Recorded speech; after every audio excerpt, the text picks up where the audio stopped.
Hey everybody, what's up? This is Kirsten here. Welcome back to the next episode of the Balanced Vibes podcast. How are you doing today? Happy Friday. So as I'm recording this, it is Friday. I don't know when you are listening to this episode, but it's Friday and I've been up pretty early, just like I have been up this entire week almost, because it's the Olympics and it is track and field, and I've been up and watching not every morning, but the events that I am most interested in. So this morning is definitely women's javelin, which I used to do too back in the day, way back in the day when I was young and in college.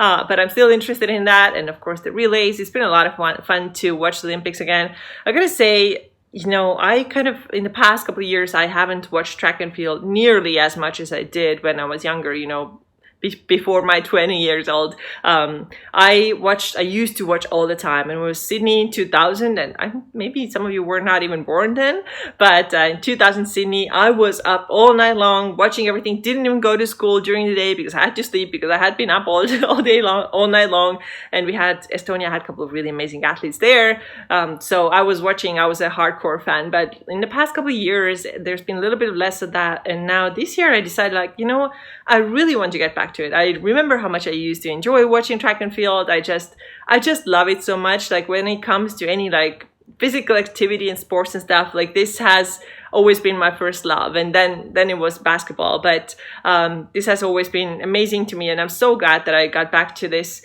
year. And now I'm kind of getting sad because it will be over soon. And honestly, track and field is pretty much the only thing that I watched in the Olympics. I know there's a lot of other fun sports and events there too, but nothing else is that close to my heart. So I've been really enjoying that. But I've been also waking up too early. This morning it was 4:30 because I wanted to see the women's javelin, and it was, like I said, it was great. But I also know that I have to take it a little bit easier than myself with my workouts and allowing myself more rest during the day. This is a trade-off. So this is a lesson again that we cannot have all of the things all the time. So if I want to get up and if I, sleep a little bit less than what I normally do, then I just know that I have to pull back in some other areas of my life. I can't overwork myself right now at this time because there's already a lot happening. I'm not getting enough sleep. So, definitely I'm not thinking the way that I used to think when I was really young and did all the things and imagined that I should be running 20K a day plus sit up all night and watch the Olympics and then not eat. Your body doesn't handle all this well, and you have to know there's always a trade-off. You want to do one thing, then maybe you do a little bit less of the other thing and give yourself a little bit more rest and recovery time. So this is what I've been doing, myself too, although I know that next week there's definitely going to be some catching up on sleep. But it's been good times. And today, by the way, we are talking about macros a bit more. But before we get there, I wanted to remind you that my Lean Ladies Calorie, Protein, and Workout Guide is still available. And in this guide, I will teach you exactly how to set your own starting calories. So whether your goal is to lose weight or maintain weight or gain weight, but you want to have better muscle tone, you want your muscle to show, you want to have this fitter, more athletic look.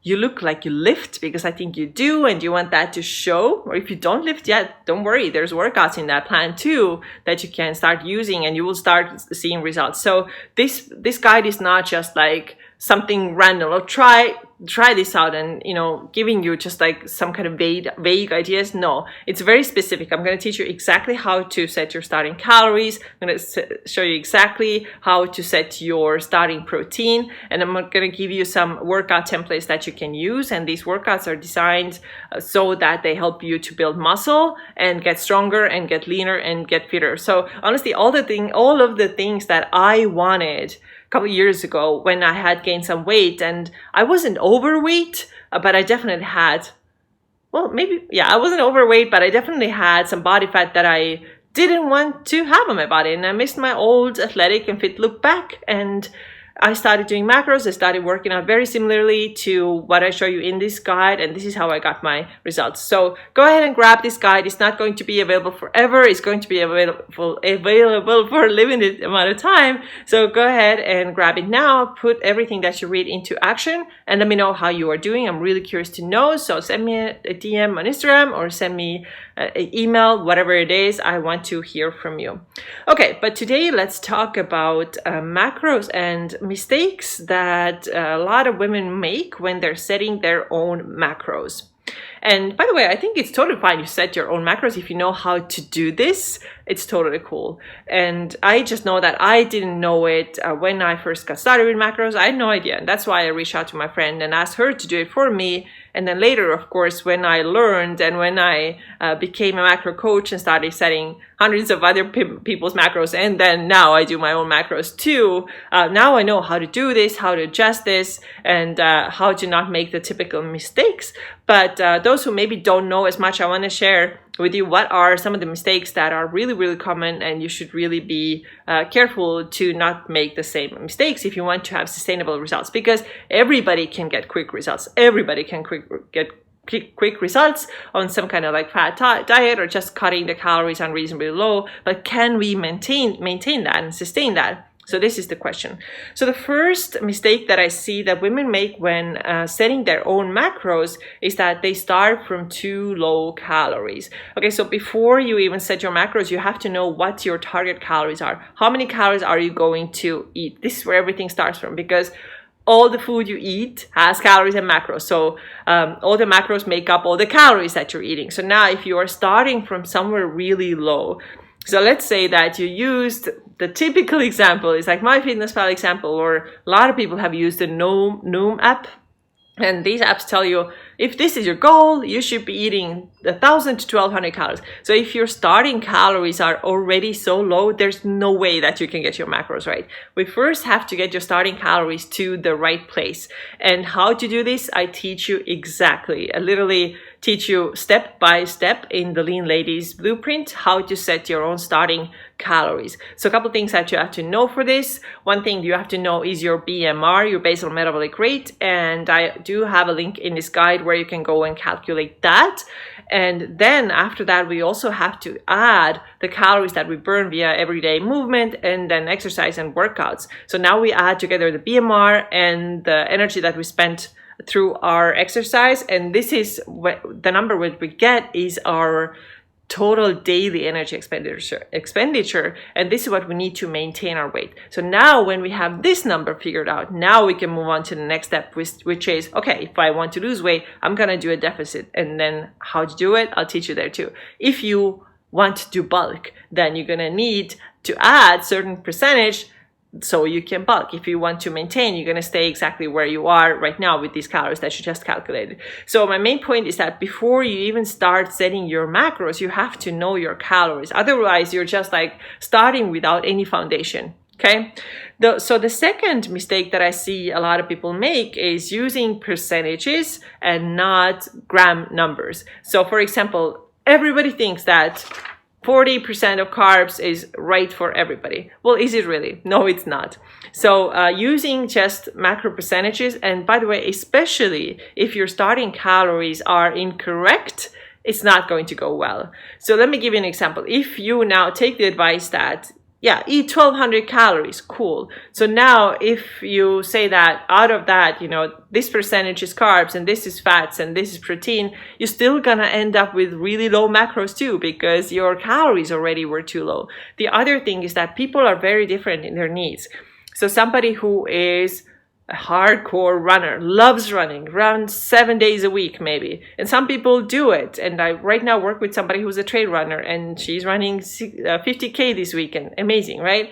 So her macros, her carbohydrates are not going to be the same as they are for somebody who barely moves or, maybe sits at the desk all day long. So their carbohydrate needs are different. So it's not that everybody needs the same 40% of carbohydrates, for example. There's also differences between women who are in menopause and those who are not. So their fat needs are different. So not everybody has to use or should use the exact same percentages. And especially if the starting calories are low, then doesn't even matter what your percentages are. Your macros are going to be too low also. Okay, so the next mistake that I see that women make is that they start from the wrong phase. Okay, so what's that phase that I'm talking about? When you have a fat loss goal, you're like determined, you want to get rid of this body fat. what we have to first understand is that where are you right now? Are you ready to go into calorie deficit and start losing fat, or is there something else to do before that? And that something else might be a reverse diet. So let's say that you are somebody who has been under eating for a long time, several months already, maybe even a couple of years, and you are that person who's eating 1200 calories a day. You should not start a calorie deficit. And if you don't know that, then you will do it because you're like, I want to lose body fat. And then you put yourself into deeper deficit. That's not going to go well. Okay, so deficit is not the right phase for you. For you, you have to actually increase your calories. You have to bring your calories up to get your body to a healthy place where you are at least at your maintenance level. Maybe you're even going a little bit over that. And then you got to stay there, and then you can do a deficit. Now, if there's somebody else who is totally actually ready for fat loss phase, they have been eating at maintenance, or they have been eating at surplus even, they are ready for fat loss. They are ready for a deficit. So if you don't know where you are currently, you can make a wrong decision.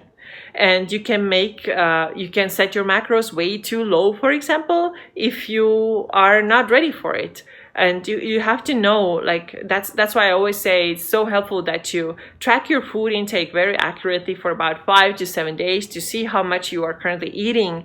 And then you see, are your calories even high enough? Because if you are not in the right phase, if you are not currently eating at maintenance or at surplus, then you just can't start a calorie deficit. So you have to start from the right phase. And the phases, just to go over quick, the phases are the deficit phase or the maintenance phase or the bulking phase. So in order to start a deficit, you cannot already be in a deficit, right? So you have to start from maintenance, or you have to start from a surplus. So that's super important to know, because it's really frustrating if you are already eating very low and you just don't know that you should not be cutting before you have brought your calories up. It's super frustrating because you're like, I want the results, and I know that you're dedicated. I know that you are putting your heart and soul into it. You want this so bad, but you just don't know that you are starting from the wrong place. There's some healing to do before you can get started with actual calorie deficit and get results. Because the sad thing is that you will not get results if you're already eating 1200 calories. Sometimes it doesn't even have to be that low. Sometimes you're like 1400 calories, 1500 calories. That's also too low for you. If you cut your calories down from there, you're not going to get results, and you're definitely not keeping your hormones healthy, and your health is not going to be good overall. So you're getting frustrated, your health is getting worse, you're not getting results, and you're like, this doesn't work for me. But it just doesn't work for you because you didn't start from the right phase. All right, mistake number 4 is to never changing your macros. Yes, you are supposed to change your macros. It is not true that you found one number, let's say maybe you used an online macro calculator, or you figured out your macros in some other way, that now this is what you're going to be doing forever and ever and ever. Your macros should be changing. And I can't tell how many times, how often. This is very individual. It really depends a lot on how someone's body responds. But in general, I'm going to give you actually a couple of examples, because why not? So for example, if I set somebody's macros and I see that they start losing weight super quickly, then it might be that this cut was a little too big. And we can have a result of weight loss also with a little bit less cut. And this is where we increase the macros. This is when we bring them up. Now, it can also be the opposite way, that the person has been eating according to those macros for 3 weeks and hasn't seen a change yet. Then it's time to adjust, okay? So adjustments have to happen. There always have to be also diet breaks where your calories come up a lot. They come back up to your maintenance level or almost to your maintenance level, so you don't continue eating the same number of macros and same numbers of calories all the time. And of course, there's a couple of other rules too. You shouldn't be staying in a deficit for more than 12 to 16 weeks max. With some people who are a little bit more sensitive, I don't do more than 8 weeks actually, especially those who have had some hormonal issues in the past and they know their bodies kind of get tired, they are more sensitive, then it's about 8 weeks maybe. And these are all adjustments. You need a diet break, we adjust, we bring your calories back up. So a macro track, it's not so linear that one time I tracked or I calculated these numbers and they're gonna be like this forever and ever and ever. And of course, there's also how you end your diet phase, how you end your deficit, because there too you have to bring your calories back up, and that's also an adjustment. You have to increase your calories gradually, because you cannot continue eating the low calories you did when you were still in a deficit. So I hope it makes sense just to understand that if your macros have been the same for a long time, nothing is changing, then it's because you haven't adjusted your macros, and this is a big mistake. One other thing that adjusting your macros does, it keeps your metabolism healthy. If we can bring your calories and macros higher, if possible, we do that, and that keeps the body healthy. I know there are coaches who don't do that, or don't even talk about it, but it is important.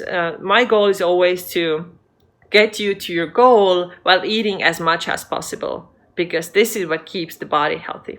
Okay. All right. And then the last mistake that I want to mention today is to jumping from online calculator to an online calculator and never getting started. Yes, so it is totally possible. There are many online calculators out there. I personally don't use them because I use another formula that helps me to figure out my clients and my own macros. But if you use online calculators, some might be really good and some are not. And then you go from one to another, to third, to fourth, to fifth, and you're like, which one is the right one? And then you go back to the first one and you still don't know. And then you're just paralyzed because now there's so much information, you're totally confused. So what do you do then? I would say get started. Get started. If you want to do this on your own, try it out. Stay away from those who tell you ridiculously low numbers. I think you already know, we have talked about it plenty of times, what those ridiculously low numbers are. If they tell you that it is 1,200 calories and I don't know, your protein comes out only like 80 grams. No, this is not right. But get started with something. Get started with something that seems reasonable, and that's not a huge cut from where you are right now. And then you start adjusting based on how your body responds. Coming back to my previous points, adjusting, because a lot of times you don't get it right in the beginning. Even the formulas that I learned in the training, even they are formulas, and human body is not an Excel sheet. This is what I say to a lot of my clients. Human bodies are not Excel sheets. So your body might respond differently. Sometimes people have just a higher metabolic rate than we thought, or maybe it's lower than we thought, and then we have to adjust. So even if you have the best formula in the world, it still is not a guarantee that it's going to work from the very beginning and everything's going to be perfect and you're going to lose the weight and the fat that you wanted, super quickly and all that kind of stuff. There's no guarantee like that. So the better thing to do is to get started and see how your body responds, and then adjust. Bring your macros up or bring them down, but don't ever rush that. When you set yourself macros, give yourself at least 2 weeks. I like to give myself at least 2 weeks before I make any adjustments, because otherwise you're rushing it. And like I mentioned earlier, it is important to eat as much as possible and get results that way.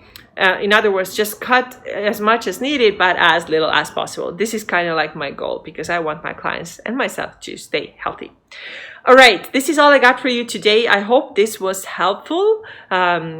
I hope you already have my guide, my Lean Ladies Protein, Calorie, Protein, and Workout Guide, and that you use it.